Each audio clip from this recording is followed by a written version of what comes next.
سلام بچه ها، حالتون چطوره؟ خوش اومدید به چنل سامن جی پی. خوشحال میشم قبل از شروع شدن ویدیو حتما چنل ما رو سابسکرایب کنید و این ویدیو رو لایک کنید بچه ها، و حتما توی کامنت های این ویدیو به هم ایده بدید که دوست دارید از چه بازی هایی براتون گیم پلی بذارم، آموزش بذارم. خلاصه حتما ایده بدید بچه ها. و امروز اومدیم با یکی از بهترین بازی های دنیا که طرفدار بسیار زیادی داره و خود منم یکی از طرفداراش هستم و اسم این بازی هست Red Dead Redemption 2. قطعا یک بار هم که شده این بازی رو انجام دادید و این بازی وقتی که Red Dead Redemption 2 اومد ترکون و خیلی هم خوب خرجش کرد راکستار و خیلی هم بازی خفنیه. امروز اومدیم با آموزش گرفتن اسب عرب سفید 0 تا 100 آموزش گرفتنش. خب اول من به شما مکانش رو نشون بدم که کجاست. توی سمت قطب شمال مپ ردد یه دونه دریاچه هست دقیقا به این شکل. من الان توی همین دوروبری که من نشون کردم نشون کنید شماها، دقیقا همین جایی که من گذاشتم نشونش کنید.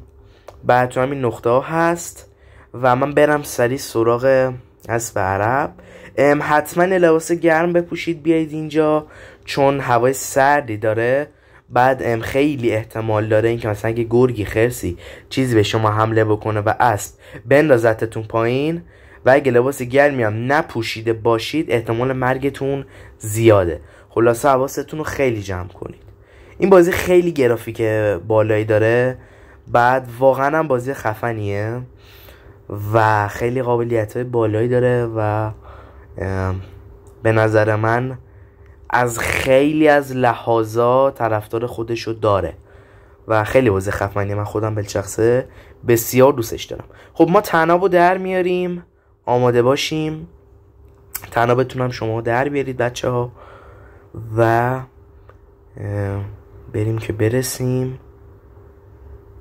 خب فکر کنم الان اسب همین جا باید باشه که بله من دیدمش.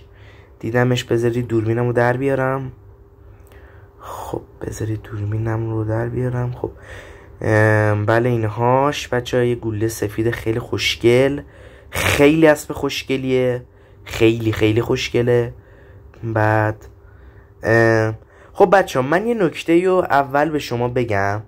اسبایی که در واقع رام نشدن و رم میکنن، این اسب الان چون رام نشده رم میکنه و اسب وحشیه، نکات داره هر کاری که میکنه رو باید برعکسش انجام بدید. مثلا جلو میره عقب برید، چپ میره راست برید، راست میره چپ برید، حرکت نمیکنه جلو ببریدش. اگر این کارو بکنید میتونید اسب رو رام کنید و آرومش کنید. و اگرم PS مثلا پلیستیشن دارید، من حالا خودم رو ایکس باکس الان دارم بازی میکنم، اگر پلیستیشن دارید من اونم بهتون راهنماییشو میگم که چیکار کنید، ولی فعلا هر کاری که میکنه رو باید برعکسشو انجام بدید. خب الان ما طنابو در میاریم و میریم سمتش و طنابو بندازیم گردنش. خب سوارشیم. خب بچه هر کاری که میکنه رو برعکسش انجام بدید. و آخ منو انداخت الان. خب بچه سریع اسبتون رو سود بزنید بیاد دنبالتون که بتونید دوباره با طناب بگیریدش. منو سریع سود زدم بیاد. بعد چرا فرار میکنه این؟ خب بچه اسب خودمونم خنگه، خدا رو شکر شانس نداریم. خب طنابو دوباره در میارید، میریم سراغ اسب. بعد به سریع ترین روش. متاسفانه خیلی اسبی هم از سرعتش گرفتمش. خب خوب جای خفتت کردم بغل درخت و هیچ راه فراری هم نداری بچه جان. هر کاری که میکنه باید برعکسش انجام بدید. مثلا اگه پلیستیشن دارید، من نمیدونم کدوم گزینه در واقع چیزه رام میتونه بکنه اسبو. برای ما ایکسه، فکر کنم برای شماها مربع باشه. مربع رو نگه دارید و هر کاری که میکنه رو برعکسش انجام بدید. همینجوری رو مربع بزنید، مثل دکمه دویدن همینجوری بزنید و هر کاری که میکنه رو برعکسش انجام بدید. جلو میره برعکس، دکمه ای که اسبو باش راه میبرید و خود اسکینو هر کاری که میکنه برعکسش انجام بدید. مثلا داره جلو میره عقب، چپ راست، راست چپ، دقیقا همین کار میکنید. الان بهش خورده آرومش میکنید، بهش غذا میدید، تمیزش میکنید تا اسب آروم بگیره و خورده باهاتون دوست بشه. الان با من دوست شد، بعد من خورده بهش غذا بدم جون بگیره. بعد غذا رو که دادید بهش و حالا من خود ناز و نوازش رو غذا میدم بهش و تمیزش میکنم تا دوست شه. بعد الان میرم زینو میارم. شما مأموریتی که یه مأموریت هست بعد از مأموریت قطع اول بازیه که یاد میگیره آرتو که چجوری زینو از روی اسب بردارید.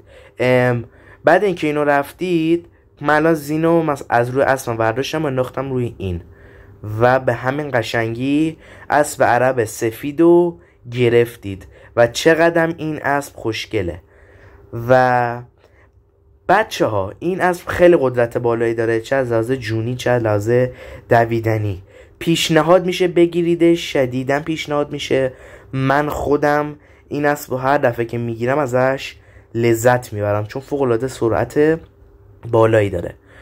خب بچه ها امیدوارم که از این ویدیو خوشتون اومده باشه.